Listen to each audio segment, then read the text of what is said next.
Welcome to today's reminder.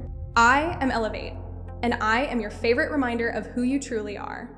Today, we are talking about letting go, because this is one of those manifestation ideas that gets repeated so often that it can begin sounding almost impossible. You are told to desire something, choose it, imagine it, feel it, and then somehow stop wanting it. So naturally, the mind begins asking, how am I supposed to let go of something I still care about? Do I have to stop thinking about it? Do I have to pretend I do not want it anymore? Do I have to become completely detached? And what happens if I remember it? Did I just block it? No, that is not what letting go means. Letting go is not abandoning the desire. It is letting go of the identity that is still waiting for the desire to become true. That is the difference. You can still love the idea. You can still feel excited about it. You can still think about it. You can still enjoy imagining it.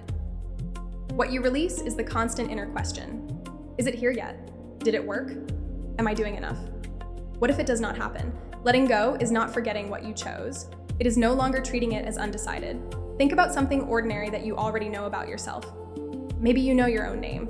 You do not wake up every morning and repeat your name 500 times to keep it true. You do not look for evidence that your name still belongs to you. You do not become frightened when someone forgets it. You know it. The knowing is quiet. It does not need constant maintenance. That is the energy behind letting go, not indifference, not suppression. Knowing.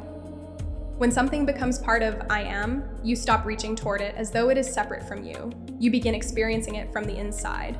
This is mine. This belongs in my reality. This is who I am. And because it is settled within you, you no longer need the outside world to keep reassuring you. This is why people sometimes notice that something appears after they stop obsessing over it. It is not because the universe was withholding it until they finally stopped caring. It is because they stopped occupying the identity of the person who was still waiting. They stopped checking. They stopped measuring the distance. They stopped rehearsing the absence. They stopped saying, I want it. But where is it? I chose it. But what if it is not working? I know it is mine. But let me inspect every circumstance to make sure. That is not knowing. That is negotiation. And there is nothing wrong with noticing that you have been doing it. You are not being punished. You are simply becoming aware of the identity underneath the behavior. Because checking is rarely just checking. Checking usually carries an assumption. Maybe it says, I do not trust that things move unless I watch them. Maybe it says, I am afraid I will be forgotten. Maybe it says, I need visible proof before I can relax. Maybe it says, my desire is somewhere outside of me and I am trying to pull it closer. That is the identity we are letting go of, not the desire, the separation.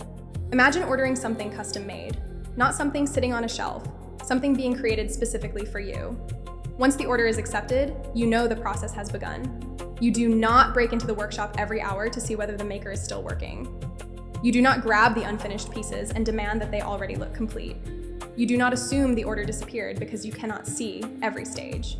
You understand that something can be in motion before it becomes visible to you. Manifestation works from identity in a similar way.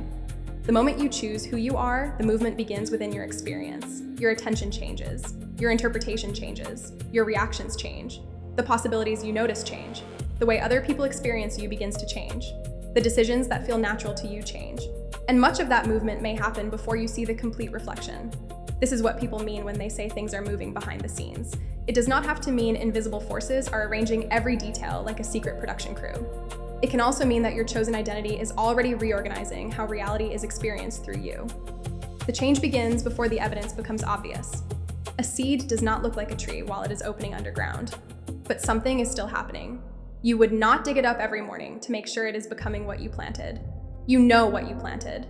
And because you know what you planted, you allow the process to continue. Again, letting go is not forgetting the seed exists. It is no longer disturbing it because you are afraid nothing is happening. This is where I am becomes important. Because the person who says, I am trying to become chosen, is not occupying the same identity as the person who says, I am chosen. The person who says, I am waiting to feel secure, is not occupying the same identity as the person who says, I am secure. The person who says, I hope money begins supporting me, is not occupying the same identity as the person who says, I am supported. One is reaching, the other is knowing. And knowing does not always feel dramatic. Sometimes knowing feels almost ordinary. It feels like putting the matter down. It feels like breathing normally again. It feels like remembering the desire and thinking, yes, that belongs to me. And then continuing with your day. You do not have to create a huge emotional performance. You do not need to feel euphoric every time you think about it. You do not need to force certainty into every cell of your body. Knowing can be gentle.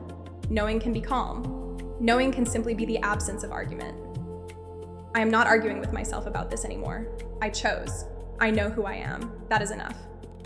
Let us look at a different kind of example. Imagine someone who has always wanted to be taken seriously in their creative work. They keep saying, I want people to respect what I create. They post something, then immediately begin watching the numbers. They interpret a quiet hour as rejection. They compare themselves. They change the caption. They delete the post. They create something new from panic. The desire is not the problem. Wanting recognition is not the problem. The identity underneath the behavior is, I am not yet someone whose work matters. So every action is being used to ask the world, does it matter now? How about now? Did this prove it? What would letting go look like here? It would not mean they stop creating. It would not mean they stop caring about their work. It would mean they stop using every response as a verdict on who they are. They decide, I am a valuable creator. My work has meaning. My voice belongs here. Then they create from that identity. They post from that identity. They improve from that identity. They receive feedback from that identity. The outer behavior may look similar. They are still creating. They are still posting. They may still check the response, but the inner position is different. They are no longer asking the numbers to tell them who they are. That is letting go. You are no longer asking the reflection to create the identity for you. Here is another example. Imagine you apply for something you genuinely want. A position, a program, an opportunity. Afterward, the mind wants to replay every sentence. You remember one answer and decide it sounded strange. You remember someone's expression and assign meaning to it. You begin searching for hidden clues. This is the moment when letting go becomes a return to self.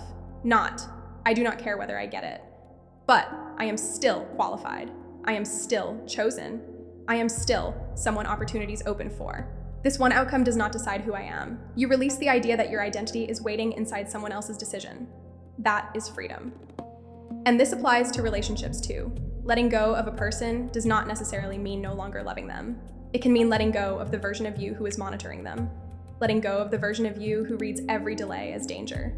Letting go of the version of you who believes their behavior has the authority to define your worth. You can choose love without choosing anxiety. You can choose connection without choosing pursuit. You can know yourself as loved without making another person responsible for proving it every hour. This is not about ignoring harmful behavior. It is not about pretending circumstances do not exist. It is not about remaining in situations that are unsafe or unhealthy. It is about understanding that circumstances are information. They are not your identity.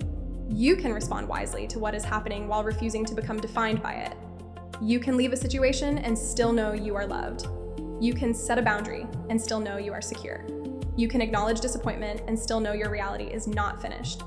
Letting go does not mean becoming passive. It means your action is no longer coming from panic. You move because it feels aligned, not because you believe you must rescue the manifestation. This is also why techniques are not required. You may affirm, you may visualize, you may script, you may fall asleep in the feeling of the wish fulfilled, you may listen to a rampage, but the purpose of every technique is to return you to knowing. The technique is not meant to become another form of checking. Did I affirm enough? Did I visualize clearly enough? Did I feel it correctly? Did I miss a day? Did I ruin it by having doubt? No. A technique is there to support the identity. It is not there to replace it. You do not earn your manifestation by completing enough mental exercises. You simply use whatever helps you remember. This is who I am. This is what I chose. This is settled within me. And once you remember, you are allowed to stop. You are allowed to rest. You are allowed to watch a movie. You are allowed to laugh. You are allowed to think about something else. You are allowed to live. Living your life is not abandoning your desire.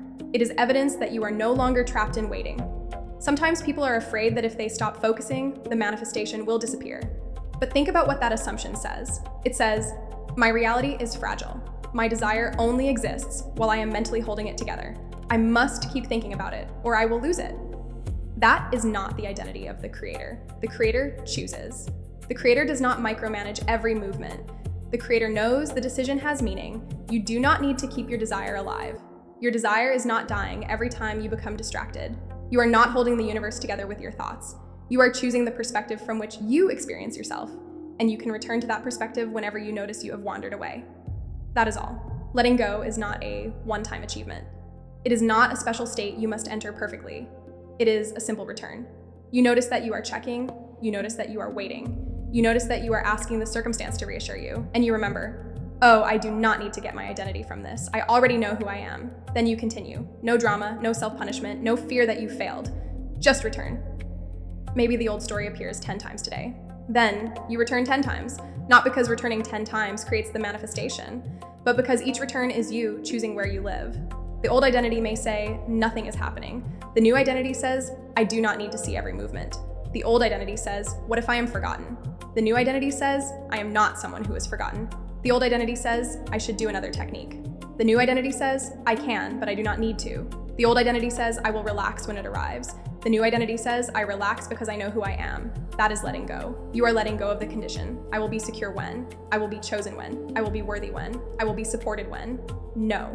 You are those things now, because there is only now. You cannot become secure in the future. The future, when it arrives, will still be experienced as now. You choose security now. You choose love now. You choose worth now. You choose support now. And then the future reflects the identity you are choosing in the only moment that exists. This does not mean you pretend everything outside of you has already physically changed. It means you stop postponing who you are until it does. That is the heart of manifestation.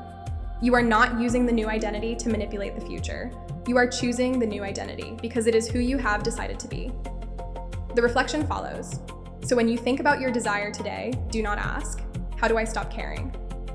Ask, what am I still waiting for this desire to tell me about myself? Am I waiting for it to tell me I am loved? Am I waiting for it to tell me I am capable? Am I waiting for it to tell me I am safe? Am I waiting for it to tell me I matter? Then give yourself the identity now. I am loved. I am capable. I am safe. I matter. The desire can still arrive. The circumstance can still change. The reflection can still rearrange. But you are no longer holding yourself hostage until it does. You have let go of the distance. You have let go of the negotiation. You have let go of the version of you who was still asking for permission to know. And now you simply know. I am. I chose. It is settled. I do not need to chase what already belongs to the identity I occupy.